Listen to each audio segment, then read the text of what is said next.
Good morning बच्चों। तो हमने पिछले वीडियो में परावर्तन के नियम, परावर्तन के प्रकार और गोलीय दर्पण से संबंधित कुछ परिभाषाएं ली थी। आज हम गोलीय दर्पण से बने प्रतिबिंब की रचना के नियम इनको देखते हैं। मतलब गोलीय दर्पण किसी वस्तु का जो प्रतिबिंब बनाता है वो किन नियमों के तहत बनाता है, या प्रतिबिंब बनते समय प्रकाश किरणें किन नियमों का पालन करती हैं। तो यहाँ पर इन्होंने बताया कि गोलीय दर्पण जो प्रतिबिंब बनता है वो प्रतिबिंब 3 नियमों का पालन करता है। तो पहला नियम हम देखें तो पहला नियम कहता है कि जो किरणें मुखाक्ष के समांतर आपतित होती हैं वो परावर्तन के पश्चात फोकस से होके जाएंगी। तो हम अवतल और उत्तल दोनों के लिए देखें तो हमने माना कि ये अवतल दर्पण है और इसका मुखाक्ष है। यहाँ पर ध्रुव होगा, यहाँ फोकस होगा, यहाँ कहीं वक्रता केंद्र होगा। देखो हम पहले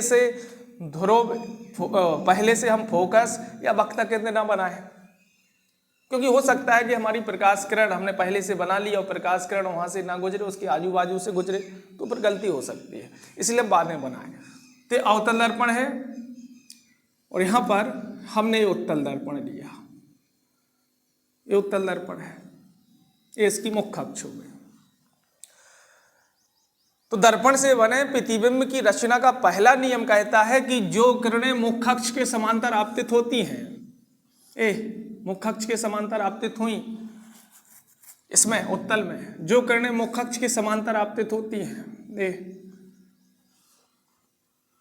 तो दोनों पर हमने समांतर आपतित करें तो परावर्तन के पश्चात फोकस से होके जाएंगी। तो ये वाली किरण ए गई फोकस से और दूसरी किरण ए गई ए।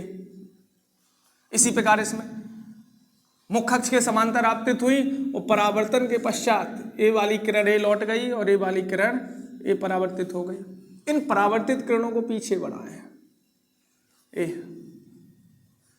परावर्तित किरणें पीछे बढ़ाई तो मान लो कि ये फोकस है,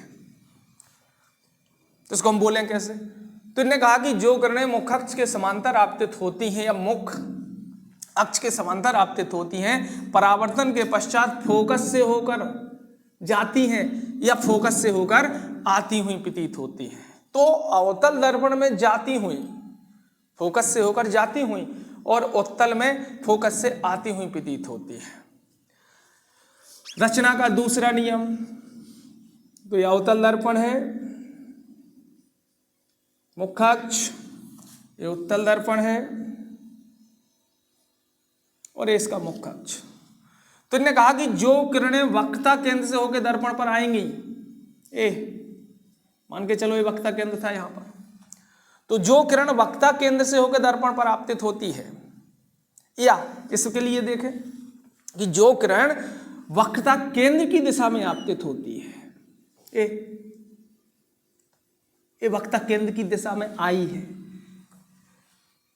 तो इन्होंने कहा कि जो किरणें वक्रता केंद्र से होकर दर्पण पर आपतित होती हैं या वक्रता केंद्र की दिशा में आपतित होती हैं, वो परावर्तन के पश्चात उसी मार्ग से वापस लौट जाएंगी। तो ए आई और इसी मार्ग से ए वापस लौट गई। इसी प्रकार इसमें ए आई थी और इसी मार्ग से वापस लौट गई। तीसरा नियम, तो अवतल दर्पण, उत्तल दर्पण।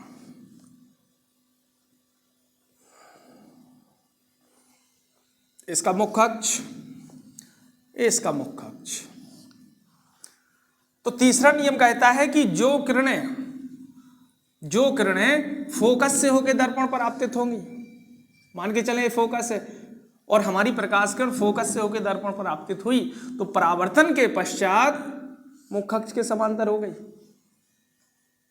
इसी प्रकार इसमें जो किरणें फोकस की ओर आपतित होती हैं, फोकस की दिशा में, हमने देखा कि ये उत्तल दर्पण है और इस पर ये प्रकाश किरण आई थी फोकस की दिशा में, तो परावर्तन के पश्चात ये मुखाक्ष के समांतर हो गए। तो नियम क्या बना?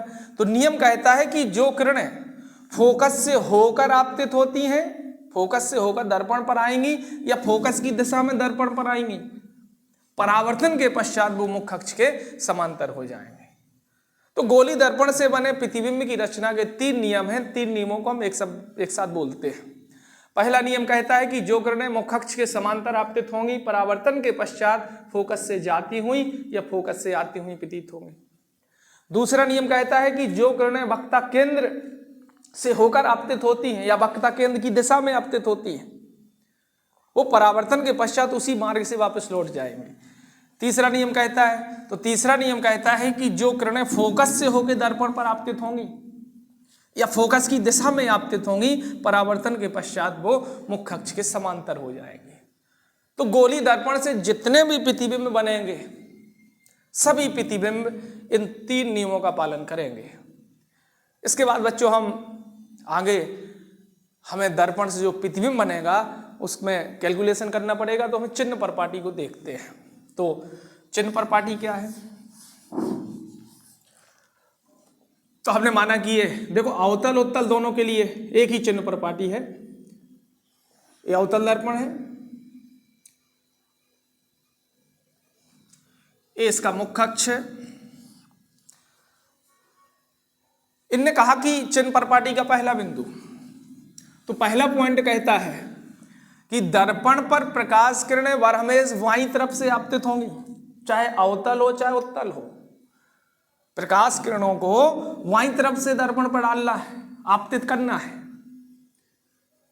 दूसरा नियम कहता है कि प्रत्येक दूरी, दर्पण से प्रतिबिंब की दूरी या वस्तु की दूरी या फोकस दूरी, कोई भी दूरी मापेंगे तो वो ध्रुव से मापेंगे। तो प्रत्येक दूरी ध्रुव से मापी जाएगी। तीसरा नियम कहता है कि आपतित किरण की दिशा में मापी गई दूरियां हम धनात्मक लेंगे। अर्थात आपतित किरण, देखो इस तरफ से प्रकाश किरण आएगी, तो यदि हम दूरी बाएं से दाएं की तरफ मापते हैं तो दूरी को धन का चिन्ह देंगे, और आपतित किरण के विपरीत मापी गई दूरी ऋण की लेंगे। अर्थात यदि हम इसमें दाहिनी तरफ से बाईं तरफ दूरी माप रहे हैं तो उसका चिन्ह हम ऋण का लेंगे।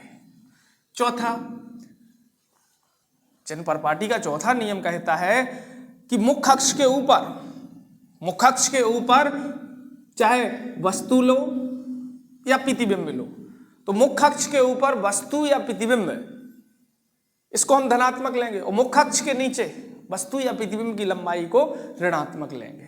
तो दर्पण से बने प्रतिबिंब की रचना के नियम और चिन्ह परपाटी, ये बातें हमने इसमें देखी। अब अगले वीडियो में बच्चों हम देखेंगे गोली दर्पण के लिए दर्पण सूत्र। धन्यवाद।